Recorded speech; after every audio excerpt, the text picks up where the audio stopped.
We are back for part 4 of the classic fairy tale series, and today we're going to be reading The Ugly Duckling. One sunny summery day, when the wild flowers were nodding in the heat, a mother duck sat on her nest. She found a shady spot in some weeds at the edge of the pond. It seemed to the duck that she had been sitting on her eggs for a very long time. Then one morning she heard a tiny sound from one of the eggs. Peep, peep. A little duckling scuttled out from under her feathers. All at once, there were sounds from more of the eggs. Before long, 12 fluffy little ducklings were cuddling up to their mother. It's lovely to see you, my dears, she quacked. The wait has been so long, but one of the eggs, the largest one of all, had not hatched yet.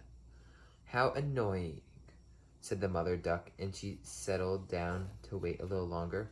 Sure enough, a day or two later, there was a tapping from the egg.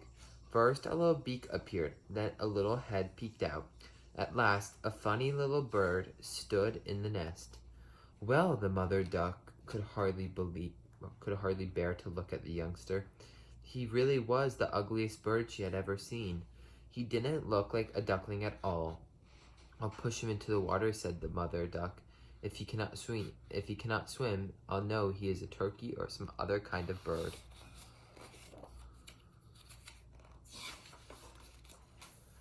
But when she nudged the untidy bird out into the pond, she swam off quite happily. In fact, he swam so well that the duck felt quite proud of her ugly duckling. Come along, my dears, she cried to her children, and I'll introduce you to the other animals in the barnyard. Just watch out for the cat. In the barnyard, the other ducks and hens quacked and clucked in approval as the mother duck led her 12 little ducklings past.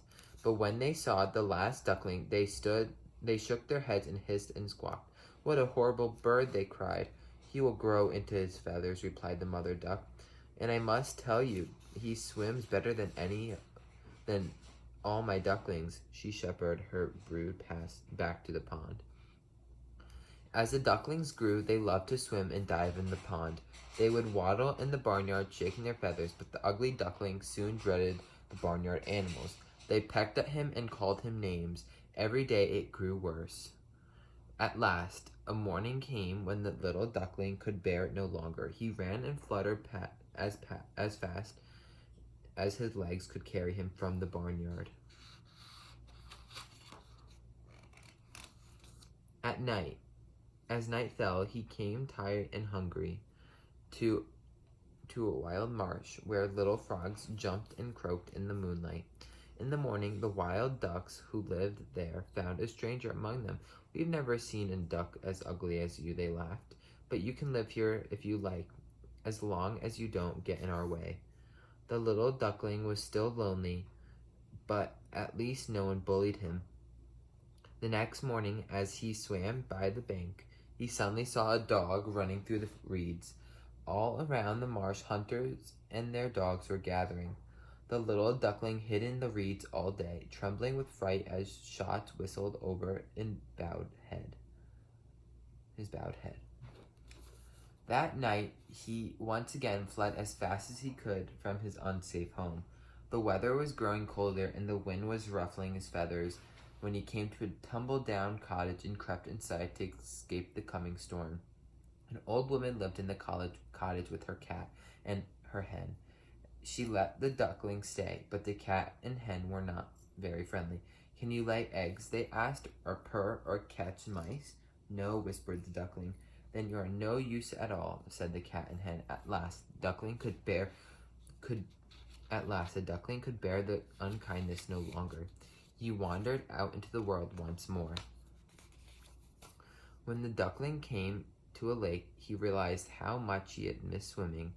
It was lovely to glide across the water in the moonlight, but winter was coming and the nights grew colder.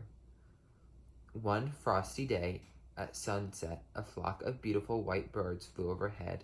The duckling did not know that they were swans, but he longed to see them again. He felt that he had never seen anything so lovely. The days grew colder and colder. One morning, the poor duckling woke to find that he had become trapped in the frozen water. Luckily, a passing farmer freed him and carried him home to his family. But the youngster was frightened by the children's attempts to play with him. As he clumsily flapped his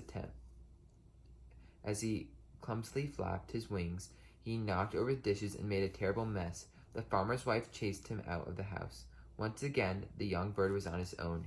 He struggled through the rest of the winter, but gradually the days became lighter, the grass began to grow, and spring flowers appeared. The bird found that his wings were stronger and he could fly swiftly over the water.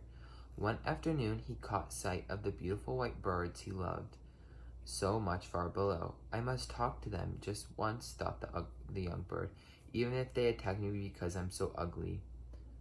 As he landed, the swans rushed toward him, beating their wings. The bird bowed his head, waiting for their attack. As he did so, he saw his reflection. He was an ugly duckling at all. Through the winter months, he had grown up to a beautiful white swan. The other swans had come to welcome him.